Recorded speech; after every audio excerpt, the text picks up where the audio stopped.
Hi! Welcome to our channel! Ngayon ay i-share ko naman sa inyo kung paano gumawa ng leche flan. Sa 6 na itlog, makakagawa tayo ng 6 na lanerang leche flan na pwede nating pambenta sa halagang ang puhunan lang ay less than 150.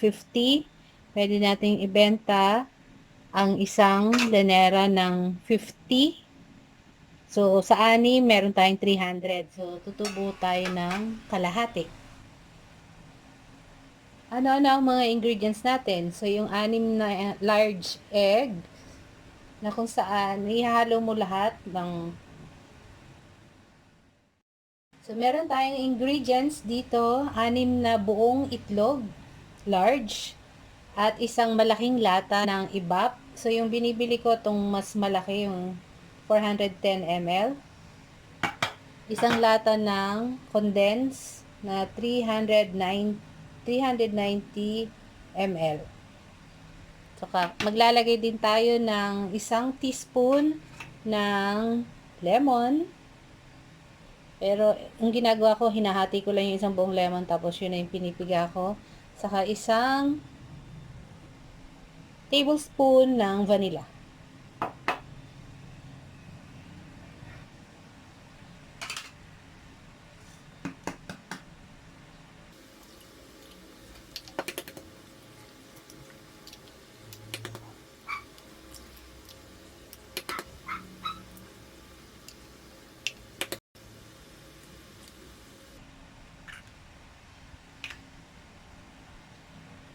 So, mix na natin ang ating 6 na eggs. So, ang ginagawa ko ay binabasag ko lang yung yolk. Hindi ko masyadong ini-scramble o sinishake ng husto. Basta enough lang na mabasag yung egg yolk, okay na yon. Lipat natin dito.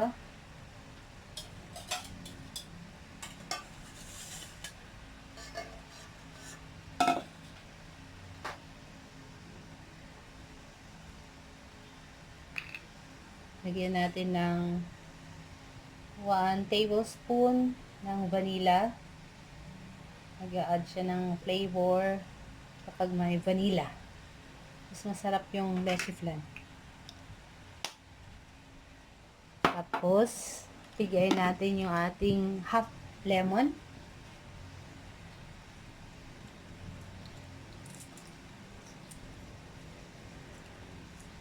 So, yung lemon naman para mawala yung lansa ng itlog.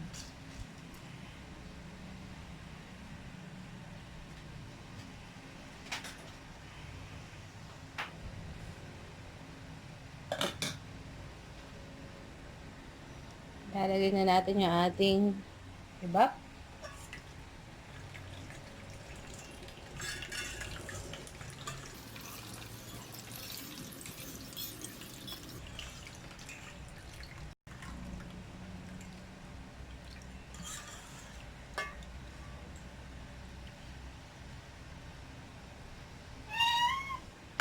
At yung ating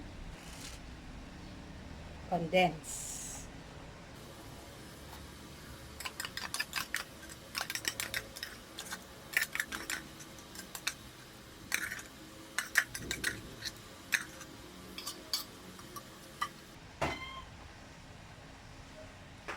Mix lang natin ulit. Pag di masyadong i-mix ng sobra, kasi magkikalit na ng bulabog. Nagawa ko, binabasag ko uli yung namumuo. Mix lang. Enough na.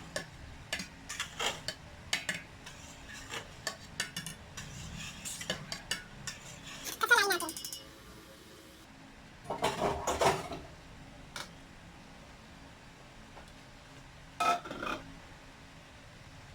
Sasalain natin ng 4 na beses para mas pino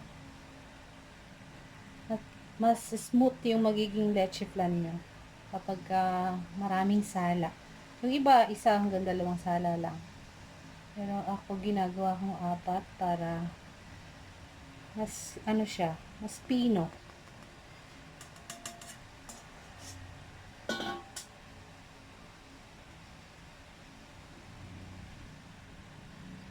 Isa pang sala. Sa unang sala, marami kang makukuha mabubuo. Pag pangalawa hanggang pang-apat, wala na siyang mabubuo dun sa salaan ng strainer. Dire-diretso na pati siya.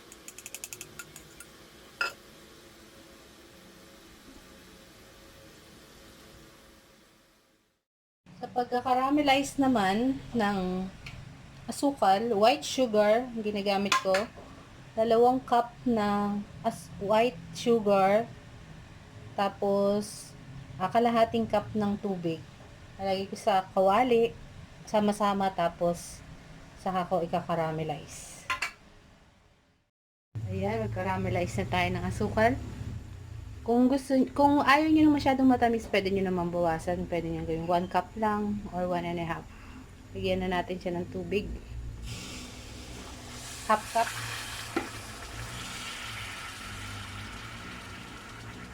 Mahinang apoy lang. Tapos, hindi mo siya hahaluin. Gagawin mo lang ay ipinapaikot-ikot lang. Hintayin mo siyang maging brown. At pwede na ilagay sa lanera. Okay, sakto na itong ating caramel.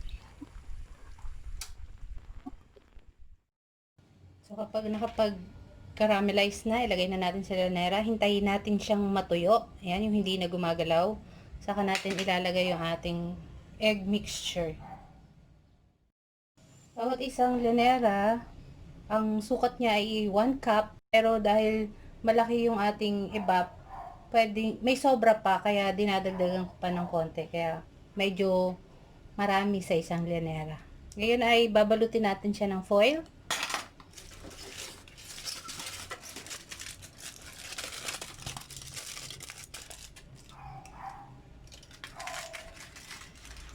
Para hindi pasukin ng tubig pag nilagay na natin sa steamer.